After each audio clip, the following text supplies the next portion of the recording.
کہتے ہیں قادیانی مرزائی کہتے ہیں کہ خاتم النبیین کا یہ مطلب نہیں کہ آپ آخری نبی ہیں، نہ یہ کہ آپ کے بعد نبوت کا دروازہ بند ہے، بلکہ مطلب یہ ہے کہ آئندہ حضور صلی اللہ علیہ وسلم کی مور سے نبی بنا کریں گے۔ اول تو یہ ایسا جھوٹ ہے، یہ مولوی صاحب کے متعلق اتنی ان کی تحریروں میں واضح طور پر شہادت پائی جاتی ہے کہ یہ جھوٹ بولتے ہیں۔ آئندہ کا لفظ اپنی طرف سے ڈالا ہے۔ کبھی بھی جماعت احمدیہ نے یہ نہیں کہا کہ خاتم کا یہ مطلب ہے کہ آئندہ بنا کریں گے۔ جماعت احمدیہ یہ کہتی ہے کہ خاتم کا مطلب یہ ہے کہ تمام انبیاء آپ کے فیض یافتہ ہیں اور ہر نبی پر آپ کی مہر تصدیق ہے۔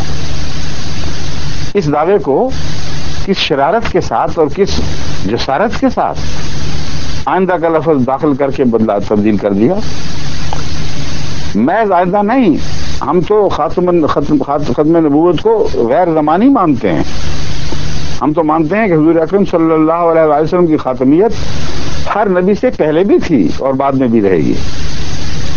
بس ایک تو یہ جھوٹ ہے ان کا، اور یہ دلیل ہماری طرف ایک دلیل منسوب کر کے پھر کہتے ہیں کہ وسلم کی مور سے نبی بنا کریں گے، ٹھپا لگتا ہے اور نبی بنتا ہے۔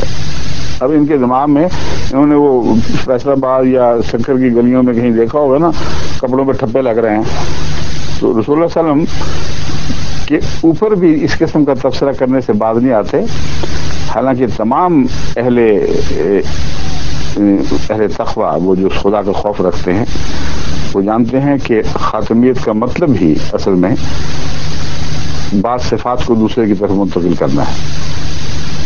مہر جس طرح تصدیق کرتی ہے، اول مطلب اس کا تصدیق ہے، اور بھی معنی ہے۔